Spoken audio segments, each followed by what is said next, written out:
KNR channel కి స్వాగతం. వార్తల ముందుగా ముఖ్యాంశాలు.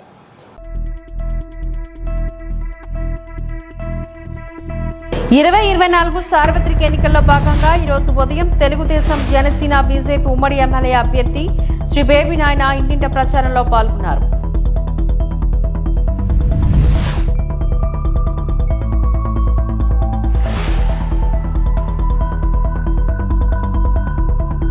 సార్వత్రిక ఎన్నికల ప్రచారంలో భాగంగా పూడిమడక రోడ్లో మహిళా శంఖారావం భారీ బహిరంగ సభ నిర్వహణ.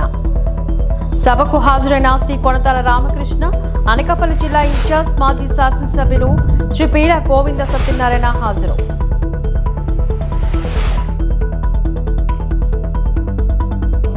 ఆంధ్రప్రదేశ్ రాష్ట్రాన్ని స్వర్ణాంధ్రప్రదేశ్గా మార్చే మేనిఫెస్టో పట్ల హర్షం వ్యక్తం చేస్తూ అశోక్ గారి బంగ్లాలో ఇద్దరి అధినేతల ఫోటోలకు పాలాభిషేకం చేసిన తెలుగుదేశం, జనసేన, బీజేపీ కూటమి అభ్యర్థి పూసపాటి అదితి విజయలక్ష్మి.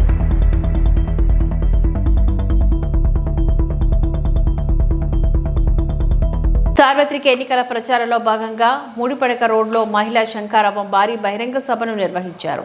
ఈ సభకు ముఖ్య అతిథులుగా తెలుగుదేశం, జనసేన, బీజేపీ పార్టీల కూటమి ఉమ్మడి అభ్యర్థి శ్రీ కొనతల రామకృష్ణ, అనకాపల్లి జిల్లా ఇన్ఛార్జ్ మాజీ శాసనసభ్యులు శ్రీ పేల గోవింద సత్యనారాయణ, తెలుగుదేశం పార్టీ రాష్ట్ర కార్యనిర్వాహక కార్యదర్శి శ్రీ దాడి రత్నాకర్ గారు మరియు శ్రీ సీఎం రమేష్ గారి తనయుడు శ్రీ రిత్విక్ పాల్గొన్నారు.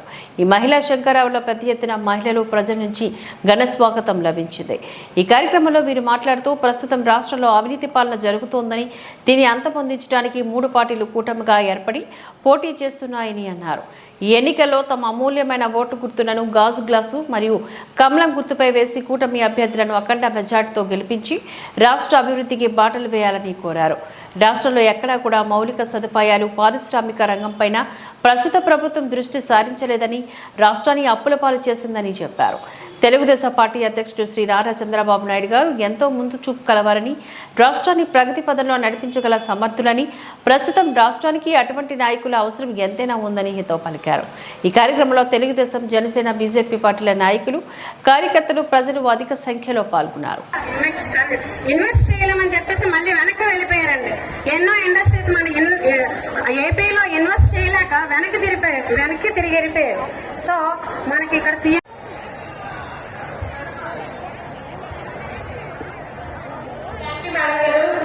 ఇప్పుడు జనసేన వీరభద్ర తాయి సాంతిక మారి గారిని మాట్లాడవలసిందిగా కోరుకుంటున్నాం.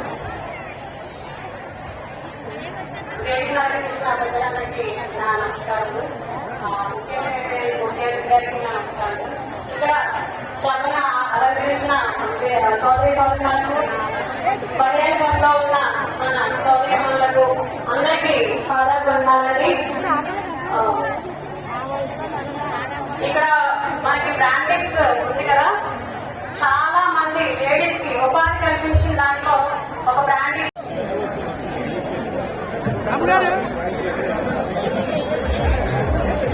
చేసుకుంటున్నారు. మహిళలంతా మన సైడే ఉన్నారు, ఏం భయం లేదు. జగన్మోహన్ బటన్ నొక్కితే నేరుగా వాళ్ళందరికీ చాలా హెల్ప్ అయ్యని అనుకుంటున్నారు. ఒక్కసారి ఇక్కడ వచ్చి చూడండి ఎంత మంది మహిళలు ఇక్కడ ఉన్నారో. అస్సలు భయమే లేదు. మహిళలంతా కూడా మన కూటమి వెంటే ఉన్నారు. సో గెలుపు మనదే. మెజారిటీ ఎంత అనేది డిసైడ్ చేసేది మీరే కాబట్టి ఇంటింటికి వెళ్ళి ప్రతి ఒక్కరు మనల్ని అత్యంత మెజారిటీతో గెలిపేయాలని కోరుకున్నాను. ఈ గడిచిన 5 సంవత్సరాల్లో ఈ వైఎస్ఆర్సీపీ ప్రభుత్వంలో మహిళల పైన చాలా దాడులు జరిగాయి, చాలా అరాచకాలు జరిగాయి. దానికి ఎవ్వరూ మాట్లాడడానికి కూడా బయటికి వస్తే వాళ్ళ పైన కేసులు పెట్టి వాళ్ళందరినీ లోపలేశారు. వాళ్ళందరికీ ఒకటే చెప్తున్నా, ఖబర్దార్, ఇప్పుడు వచ్చేది మన ప్రభుత్వంనే. ఒక్కొక్కరిని పట్టుకుని లోపలేస్తాం, ఎవరిని వదలం. అందుకని మీరు ఎవరు భయపడద్దు. ఎవరి పైన చెయ్యి చేసినా ఏమైనా మేమున్నాము, మీ వెంటున్నాము. ఎవరైనా దగ్గరకు వస్తే ఇప్పుడు వచ్చేది ఇక్కడ రామకృష్ణ గారు, అలాగే మన ఎంపీ గారు సీఎం రమేష్ గారు, వాళ్ళిద్దరు వస్తున్నారు. ఎవరన్నా మా దగ్గరకు వస్తే ఖబర్దార్ అని చెప్పండి. ఇంకో విషయం చెప్తున్నాను, ఇంకో ముఖ్యమైన విషయం ఇదేంటంటే ఇప్పుడు ఎన్నికలు వస్తున్నాయి, మీరందరూ ఓటేస్తున్నారు. మీరు ఈ ఓటు చాలా విలువైనది. ఎందుకంటే ఈ ఓటు మీరు మీ పిల్లల భవిష్యత్తు కోసం వేస్తున్నారు. ఎంతో కష్టపడి మీరు మీ పిల్లలందరినీ చదివించి వాళ్ళ స్కూల్ ఫీజులు కట్టి, కాలేజ్ ఫీజులు కట్టి, బస్ ఫీజులు కట్టి ఎంతో కష్టపడి వాళ్ళని చదివిస్తే ఈ రోజు వాళ్ళకి ఉపాధి లేదు. మీరు ఇక్కడ చూస్తే ఇక్కడ ఉండే స్థానిక ఎమ్మెల్యే కోడిగుడ్డు మంత్రి ఏం చేశాడండి? ఏం చేశాడు? ఏం చేయలేదు. అందుకని ఆడిని ఇక్కడ నుంచి తీసుకెళ్లి ఇంకో దగ్గర పడేశారు. ఎందుకంటే ఆడు మళ్ళీ ఇక్కడ నిల్చుంటే రాష్ట్రంలో పరిశ్రమల మీద దాడి, పారిశ్రామికవేత్తల మీద దాడి చేస్తున్నటువంటి పరిస్థితి ఈ రాష్ట్రంలో స్పష్టంగా ఉంది. కియా మీద దాడి, మైలవరంలో సోలార్ కంపెనీ మీద విధ్వంసం చేసినటువంటి పరిస్థితి, అమర్ రాజా అనే జువార్ కంపెనీలని ఇబ్బందులకు గురి చేసి పీపీఎల్ రద్దు చేసినటువంటి పరిస్థితి, దాదాపు 10 లక్షల కోట్ల పెట్టుబడులు ఈ రాష్ట్రం నుంచి పారిపోయాయి. బాబు ఐటీ ప్రోత్సహించాడు, జగన్ లూటీని ప్రోత్సహిస్తున్నాడు. అందుకనే జగన్ పాలనలో ఐటీ కంపెనీలే కాదు, అండర్వేర్ కంపెనీలు, జాకీ లాంటి కంపెనీలు కూడా పారిపోతున్నటువంటి పరిస్థితి ఉంది అని ఈ సందర్భంగా మనం చేస్తున్నాం. చంద్రబాబు నాయుడు గారు అధికారంలో ఉన్నప్పుడు ఈ ప్రాంతంలో గతంలో ప్రభుత్వంలో తేయాకు తోటలు ఉండే మన్యంలో ఇవాళ జగన్మోహన్ రెడ్డి అధికారంలోకి వచ్చిన తర్వాత 25,000 ఎకరాలలో గంజాయి సాగవుతున్నటువంటి పరిస్థితి ఉంది. ఇవాళ దేశంలో గంజాయి అక్రమ రవాణాలో మనం మొదటి స్థానంలో ఉన్నాం. 571 మంది నిరుద్యోగ యువకులు మద్యం మత్తుబారిన పడి ఆత్మహత్యలు చేసుకున్నటువంటి పరిస్థితి ఉంది. పక్కనే ఉన్నటువంటి తెలంగాణలో 1,87,000 కోట్ల ఐటీ ఎక్స్పోర్ట్ అవుతుంటే ఈ ఆంధ్రప్రదేశ్ లో గంజాయి ఎక్స్పోర్ట్ లో దూసుకుపోతున్నటువంటి పరిస్థితి ఉందా లేదా అని చాలా స్పష్టంగా అడుగుతున్నా. అవకాశంతో సారా రేట్లు విపరీతంగా పెంచారు. ఒక్క అవకాశం అని చెప్పి 9 పర్యాయాలు కరెంటు ఛార్జీలు పెంచారు. ఈ రోజు సామాన్యుడు బ్రతకలేనటువంటి పరిస్థితి ఉంది. ముఖ్యంగా ఈ మహిళా సోదరిమణులు చూస్తే మీకైనా న్యాయం చేశాడంటే ఈ రాష్ట్రంలో ఈ 5 సంవత్సరాల్లో మహిళలు కానీ మైనర్ బాలికలు కానీ సుమారు 1000 మంది మహిళలు అత్యాచారాలకు గురి కాబట్టారు. ముఖ్యమంత్రి గారి నివాసం పక్కనే భర్త ఎదుర్కొంటానే ఒక మహిళ మీకు అత్యాచారానికి గురి కాబట్టదు. చిన్నపిల్లలైతే సుమారు 1800 మంది చిన్నపిల్లలు అత్యాచారాలకు గురి కాబట్టారు. ఇది న్యాయమా చెప్పండి అమ్మా. వీళ్ళ మీద చర్యలు ఏమైనా తీసుకుందా ఈ ప్రభుత్వం? అదొకటే కాదు, ఈ రాష్ట్రంలో మహిళలు దేశం మొత్తం మీద చూస్తే ఈ 5 సంవత్సరాల్లో 34,000 మంది మహిళలు అదృశ్యం అయిపోయారు రాష్ట్రంలో లేకుండా. వాళ్ళు ఎక్కడికి వెళ్ళారో తెలియదు, ఏమయ్యారో తెలియదు, వాళ్ళు ఎవరు అమ్ముకున్నారో తెలియదు, వారి కిడ్నీలు ఎవరు తీసారో తెలియదు. ఇటువంటి అవమానకర పరిస్థితులు మన రాష్ట్రంలో ఉంది. అత్యంత ఎక్కువ మహిళలు అదృశ్యమైంది ఈ దేశంలో ఆంధ్రప్రదేశ్ లో మాత్రమే. అదే మన వాడి ఘనత, ఈ ముఖ్యమంత్రి గారి ఘనత. మొన్ననే చూశారు వాళ్ళ అక్క చెల్లెళ్ళు ఏమని చెప్పారమ్మా? వాళ్ళ అక్క డాక్టర్ సునీత చెప్పింది స్పష్టంగా, మా తండ్రిని హత్య చేసినటువంటి వ్యక్తులు ఎవరో ఈ ముఖ్యమంత్రి గారికి తెలుసు. ఈయన తెలిసే ఈయన రక్షిస్తున్నాడు వాళ్ళని, ఈయన వాళ్ళకి అవకాశం ఇస్తా ఉన్నాడు, అటువంటి వ్యక్తుల్ని పార్లమెంట్కి పెట్టి ఉన్నాడు. ఇటువంటి నేర చరిత్ర, రక్త చరిత్ర ఉన్నటువంటి వ్యక్తికి ఓట్లు వేయొద్దని స్వయంగా వాళ్ళ అక్కయ్య చెప్పింది. మీకు శర్మిలమ్మ ఏం చెప్పిందమ్మా? 3,200 కిలోమీటర్లు పాదయాత్ర చేసి ఈయన జైల్లో ఉన్నప్పుడు పార్టీని నడిపి ఈయన అధికారంలో రావడానికి దోహదపడితే ఆ విజయమ్మని ఇంటికి పంపించారు, షర్మిలమ్మనేమో రోడ్డు మీద పెట్టాడు. అంటే సొంత అక్క చెల్లెలకే ఈ పరిస్థితి ఉంటే ఈ రాష్ట్రంలో ఈ వ్యక్తి మనల్ని కాపాడగలడా? ఒక్కసారి ఆలోచించండి.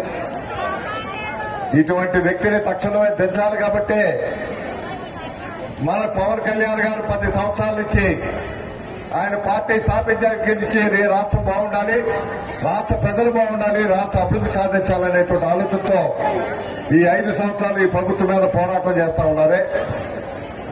ఇటువంటి పవన్ కళ్యాణ్ మీద సిద్ధాంతపరంగా మాట్లాడలేక పవన్ కళ్యాణ్ గారు తల్లిని తిట్టేస్తారు, తన భార్య మీద వ్యాఖ్యానాలు చేస్తారు. ఇది ఏమైనా న్యాయమా, ధర్మమా? ఆలోచించండి. ఈ కేవలం ఈ ప్రభుత్వంలో ఉన్నటువంటి మంత్రులు పవన్ కళ్యాణ్ గారిని తిట్టడం గురించే మంత్రివర్గంలో వాళ్ళు మంత్రులుగా ఉన్నారు, ఉప ముఖ్యమంత్రులుగా ఉన్నారు. ఈరోజు పవన్ కళ్యాణ్ గారు ఒక్కటే శపథం చేశారు, ఈ దుష్ట ప్రభుత్వం, ఈ కక్ష సాధించే ప్రభుత్వం, ఈ దోపిడీ ప్రభుత్వాన్ని గద్దె దించితేనే కానీ నా పేరు పవన్ కళ్యాణ్ కాదని చెప్పారా ఏదో చెప్పండి అమ్మా. నా పార్టీ జనసేన పార్టీ కాదని చెప్పారు. ఈ రోజు అటువంటి పవన్ కళ్యాణ్ గారు ప్రతిజ్ఞను మనం నిలబెట్టాల్సినటువంటి అవసరం ఉంది. ఈ రోజు నేనైతే రాజకీయాలకు దూరంగా ఉండాలనుకున్నాను. నేను రాజకీయాలు అసలు విరమించుకోవాలనుకున్నాను, పోటీ చేయాలని అసలు అనుకోలేదు. కానీ కేవలం పవన్ కళ్యాణ్ గారు ఒంటరి పోరాటం చేస్తున్నారు, వారితో కలిసి పోరాటం చేయాలి అని ఆయన పిలుపు మేరకు మాత్రమే నేను మళ్లీ రాజకీయాలకు రావడం జరిగింది. కార్మిక చట్టాలను కాలరాయడానికి కేంద్ర రాష్ట్ర ప్రభుత్వాలు పెద్ద ఎత్తున కుట్ర పన్నుతున్నాయని, దీన్ని అన్ని కార్మిక సంఘాలు ఎదిరించవలసిన సమయం ఆసన్నమైందని ఐఎఫ్టియు రాష్ట్ర ఉపాధ్యక్షుడు ఎం వెంకటేశ్వరరావు కార్మికులకు పిలుపునిచ్చారు. విశాఖపట్నం జిల్లా పెందుర్తి మండలం చినముస్టివాడ సమీపంలో ఉన్న అంబేద్కర్ కాలనీలో ఐఎఫ్టియు ప్రగతిశీల మహిళా సంఘం ఆధ్వర్యంలో మేడే ఉత్సవాలు ఘనంగా నిర్వహించారు. ఈ సందర్భంగా వెంకటేశ్వరరావు మాట్లాడుతూ కార్పొరేట్ సంస్థలతో కేంద్ర రాష్ట్ర ప్రభుత్వాలు చేతులు కలిపి కార్మిక వ్యవస్థను సర్వనాశనం చేయడానికి కుటిల ప్రయత్నం చేస్తున్నారని, దీన్ని భారత ప్రజలందరూ తిప్పికొట్టాలని పిలుపునిచ్చారు. ఈ కార్యక్రమంలో ప్రగతిశీల మహిళా సంఘం నాయకులు ఇందిరా, నిర్మల, వెంకటలక్ష్మి, వరలక్ష్మి, ఐఎఫ్టియు నాయకులు వెంకట్రావు, తిరుపతిరావు, అప్పారావు, మరికొంతమంది కార్మిక సంఘ నాయకులు తదితరులు పాల్గొన్నారు.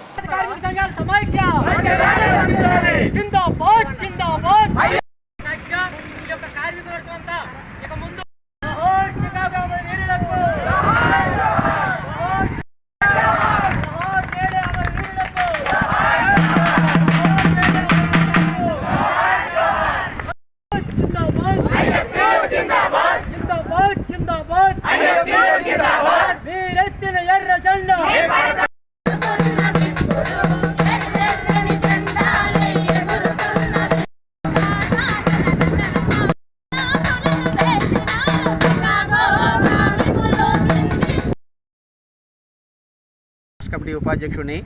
ఈరోజు ప్రపంచవ్యాప్తంగా కార్మికవర్గం తమ కోసం రక్తర్పణ చేసినటువంటి చికాగో అమరవీరుని ఒకవైపు స్మరించుకుంటూనే మరొకవైపు ప్రపంచవ్యాప్తంగా కార్మికవర్గం మీద జరుగుతున్న దాడికి వ్యతిరేకంగా ఈరోజు మేడేని జరుపుకుంటున్న పరిస్థితి అనేది ఉంది. 138వ మేడేగా జరుగుతున్నటువంటి ఈ సందర్భంగా ప్రపంచవ్యాప్తంగా కార్మికవర్గం మీద పెద్ద ఎత్తున పెట్టుబడిదారు వర్గం దాడులు చేస్తున్న నేపథ్యంలో ఈ మేడే ప్రత్యేకంగా జరుగుతుంది. ముఖ్యంగా భారతదేశంలో ఈనాడు ఉన్నటువంటి పరిపాలకులు కార్మికవర్గం పోరాడి సాధించుకున్న అన్ని హక్కుల్ని కాలస్తున్న క్రమంలో వాటికి వ్యతిరేకంగా సమరశీల పోరాటం నిర్మించేటువంటి క్రమంలో మరి ఎన్నికలు వస్తున్న నేపథ్యంలో కూడా ఇలా పెద్ద ఎత్తున కార్మికవర్గం ఈనాడు పాలకులు బుద్ధి చెప్పే విధంగా ముందుకు వెళ్తున్న సందర్భం ఉంది. ఈనాడు పాలకులు దేశంలో నుండి కార్మికవర్గ సమస్యను పరిష్కారం చేయకుండా కార్మికవర్గాన్ని చీలికల పేరుకు చేయడానికి విద్వేష రాజకీయాలను పెద్ద ఎత్తున ప్రచారం చేస్తున్నారు. కార్మికుల్లో మతపరమైన విద్వేషాలను రెచ్చగొట్టి కార్మికవర్గాన్ని మతపరంగా విభజించి వాళ్ళ ప్రయోజనాలు నెరవేర్చుకొని కార్పొరేట్కి సేవ చేయాలని చూస్తున్నారు. కార్మికవర్గ హక్కులు కాలరాసి మొత్తం కూడా జీతభత్యాలను తగ్గించి, పని గంటలు పెంచి, పని భారాలు పెంచి అన్ని రకాలుగా కార్మికవర్గం మీద పలు రకాలుగా దాడులు గురి చేస్తున్నారు. రాష్ట్రంలో కాపు సామాజిక వర్గాన్ని అణగతొక్కాలన్నదే చంద్రబాబు నాయుడు యొక్క ధ్యేయమని కాపు నాయకులు తోట రాజీవ్ ఆరోపించారు. ఈ మేరకు స్థానిక హోటల్లో బుధవారం మీడియా సమావేశంలో నిర్వహించారు. ఈ సమావేశానికి ముఖ్య అతిథిగా తోట రాజు పాల్గొని మాట్లాడుతూ ఈ ఎన్నికల్లో కాపు సామాజిక వర్గానికి న్యాయం చేసే పార్టీకే మద్దతు తెలుపుతామని, ఫిబ్రవరి 27న కాపు రాష్ట్ర జేఏసీ కీలక నిర్ణయం తీసుకుందని గుర్తు చేశారు.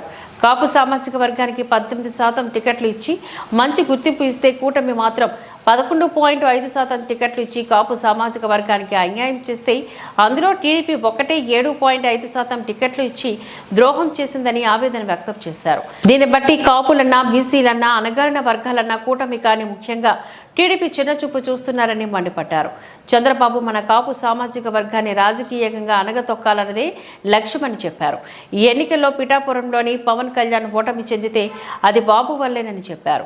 ఈ ఎన్నికల్లో మన గాజువాక నియోజకవర్గం నుంచి మన కాపు నేత గుడివాడ అమర్నాథ్ ఎమ్మెల్యేగాను, విశాఖ ఎంపీగా బొత్స ఝాన్సీను అత్యధిక మెజార్టీతో గెలిపించి మన కాపు సామాజిక వర్గ బలాన్ని చూపాలని పిలుపునిచ్చారు. ఈ సమావేశంలో తమ్మినాయుడు, ఉంగరాల శ్రీను, ఈటి రంగారావు, ఎల్లపు రాము, కొసిరెడ్డి గణేష్, పెదిరెట్ల ఈశ్వరరావు, నగిశెట్టి శ్రీను, ఇరోతి గణేష్ తదితరులు ఈ కార్యక్రమంలో పాల్గొన్నారు. మరి ఎక్కువ సీట్లు ఇచ్చిన వల్ల మేము వైఎస్ఆర్సీపీ పార్టీకి మద్దతు పలికి జగన్ కి అండగా నుంచుంటామని తెలియపరచు.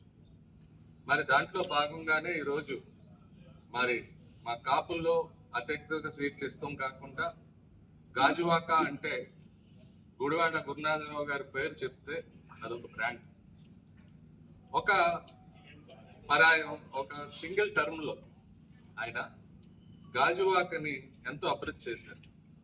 ఈరోజు మీరు చూసినట్టయితే ఇవాళ ఈ ప్రభుత్వ కార్యాలయాలన్నీ కూడా మరి సాధించుకోవటం జరిగింది.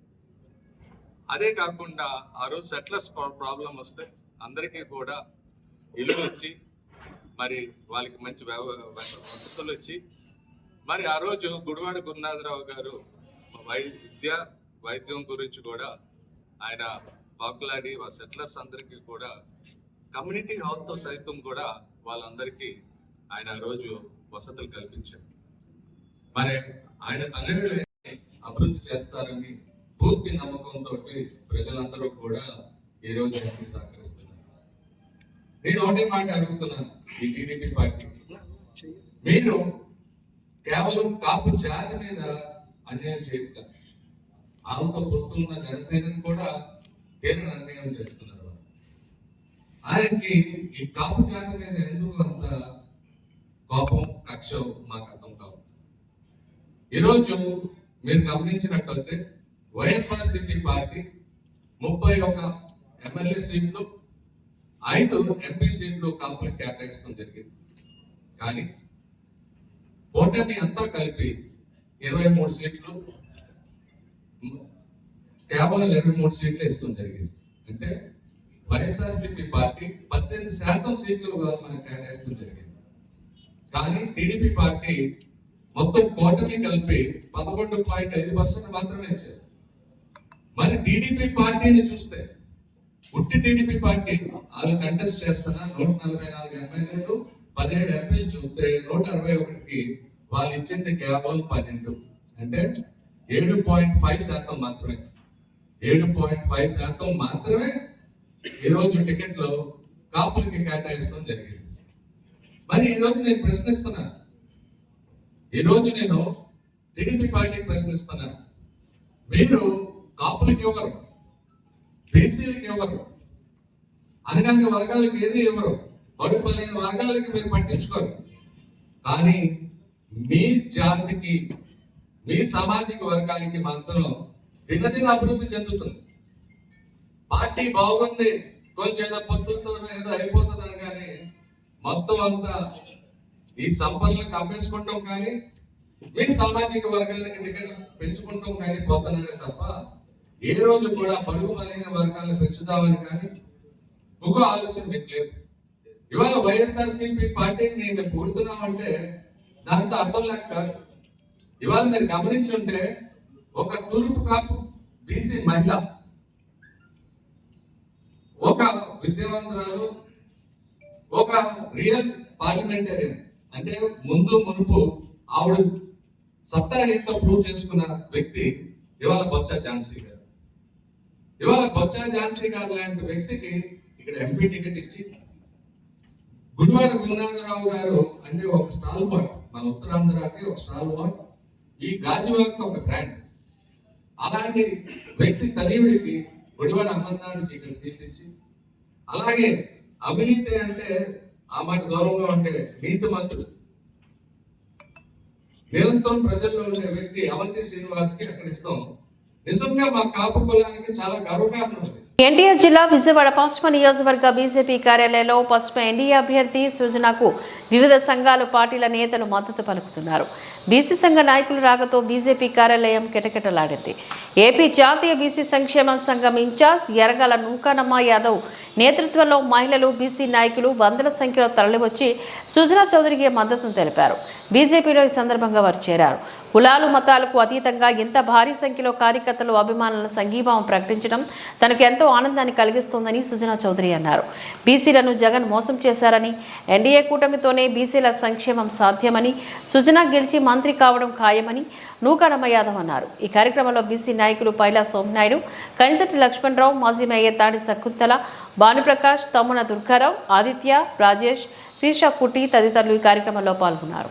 కల్పించి నాకు ఈ స్టేజ్ ఎక్కించే గౌరవం దక్కించిన సుజనా చౌదరి గారికి శిరస్సు వంచి నమస్కరించుకుంటున్నాను. సోమనాయుడు అన్న గారికి నా ధన్యవాదాలు తెలుపుకుంటున్నాను. అడ్డూరి శ్రీరామ్ గారికి నా నమస్కారాలు. అలాగే ఈరోజు అన్నగారు మిమ్మల్ని కష్టపడి మేము గెలిపించుకుంటాం. మా నోగాలమ్మ అక్క చెప్పినట్టుగా మీరు మినిస్టర్ అవుతారు. ఈ సందర్భంగా మాది ఒక చిన్న కోరిక, మీరు ఎమ్మెల్యేగా గెలిపించుకుంటాం సార్, తప్పకుండా మేము కష్టపడతాం.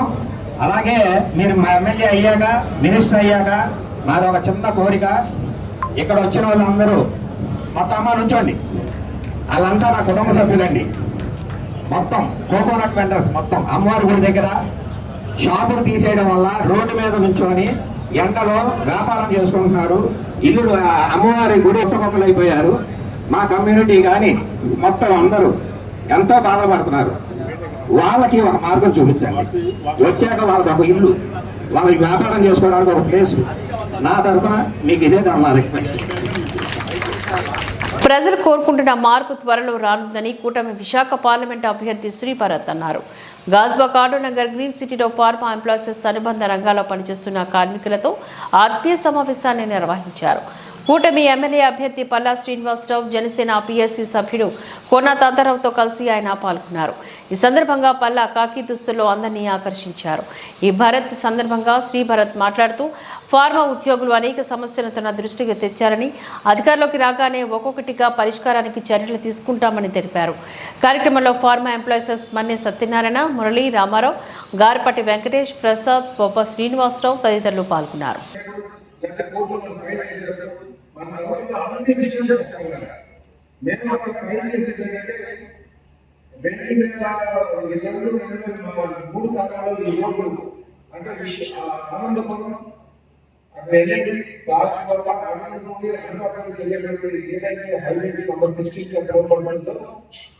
దానికి వారు ఫామ్ చేసే దగ్గర నుంచి ఇంతవరకు కూడా మెయింటైన్ చేశారు.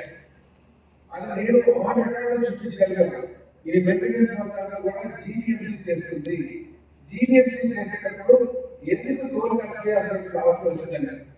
ఇది first point toll collector registration సమాచారం అంతా తీసుకుంటాం. మనం ఆల్మోస్ట్ అసలు మెయింటెనెన్స్ కావచ్చు, సర్వీస్ కావచ్చు, జీఎంసీ చేసింది. సెంట్రల్ డివైడర్ ద్వారా 19 ద్వారా. రెండో పాయింట్ ఏంటంటే మీకు హైవే ఎక్కడ కూడా మనుషులు బాగా హైవే ఏంటంటే భవన్లు, మంత్రి భవన్, ఎన్ఐడి, గాంధీ కోరుకోవడం, అనామూడి అందరూ మీకు అనేక మంత్రి షాప్లు, రైట్ షాప్లు బాగా ఉన్నాయి. ఎందుకు వ్యవస్థను ఎట్లా మెయింటైన్ చేయాలి, మనుషుల్ని ఎట్లా పనిచేయాలని దాక్కున్నారు. ఎప్పుడైతే పీపుల్స్ మూవ్మెంట్ అవుతుందో ఎవరు ఏమీ చేయలేదు.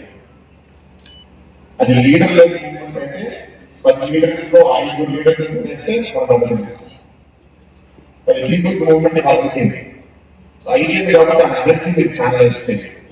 ఛానలైజ్ చేసుకుని మీరందరూ మీ ఏరియాలో, మీ కాలనీస్ లో కుదిరినంత వరకు మీరు ఎవరైనా సరే జోగుతారు అంటే పక్కన కాంట్రాక్ట్ ఇస్తాం. ఎక్స్ప్లెయిన్ చేయండి. కొన్ని ఏరియాస్ లో కాంట్రాక్ట్ ఇస్తున్నాము, కొందరు ప్రశ్నిస్తుంటే ఈ కాంట్రాక్ట్ చేయండి, చాలా కాంట్రాక్ట్ సరిగ్గా ఎక్స్ప్లెయిన్ చేయలేకపోతున్నారు. ఎక్కడైతే రాజకీయ చైతన్యం బాగుందో అక్కడ వాళ్ళు బాగా రాసుకుంటున్నారు. అంటే సిటీలో మీరు చూస్తే ఒక 60-70% ఏరియాలో మా నాయకులు కార్యకర్తలు బాగా ఉన్నారు. కానీ 30-40% ఏరియాలో కొంచెం వీక్నెసెస్ ఉన్నాయి. ఆ ఏరియాస్ లో కూడా మీరు మీరు ఆ ఏరియాస్ వెళ్ళి వాళ్ళతో పాటు వెళ్ళి కాంట్రాక్ట్ ఇచ్చేటప్పుడు ఎక్స్ప్లెయిన్ చేయడానికి చాలా జాగ్రత్త. ఎందుకంటే ఆ కన్విన్సింగ్ చేసుకోగలగాలి. ఎన్ని బయటకు వచ్చిపోతే ఎందుకంటే అర్బన్ స్లమ్స్ లో వీళ్ళు వాలంటీర్ బ్రెయిన్ లాస్ ఆలోచనలు అయితే ఉన్నారు. ఎందుకంటే వాలంటీర్స్ 50,000 కాబట్టి వాళ్ళు చాలా మంది ఇప్పుడు కాన్స్టిట్యూషన్ లో ఆఫీసులు కానీ మంత్లీ శాలరీ అందరికీ ఇచ్చేసి ఇప్పుడు నా రాష్ట్రం తెలుగు వాళ్ళని తీసుకొస్తున్నారు. దాన్ని ఎదుర్కోవాలని మీరంగా వాళ్ళని. సో మీ అందరూ ఇవాళ ఏం చేస్తారు వాలంటీర్ అంటారు. బట్ మీ దగ్గర చాలా బాధ్యత మనందరూ కలుస్తారు. రాష్ట్రాన్ని కాపాడుకోవాలి, ప్రభుత్వాన్ని మార్చాలి. So please vote for cycle and please let community to vote for cycle.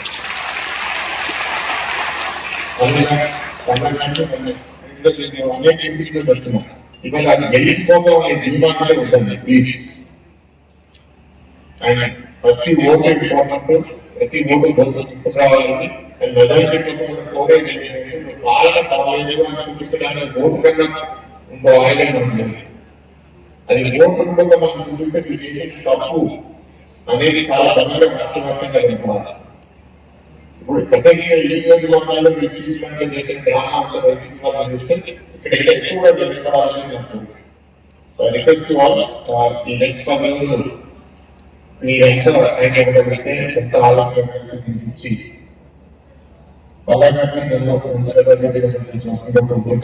ఈ వార్తలు ఇంతటితో సమాప్తం. నమస్కారం.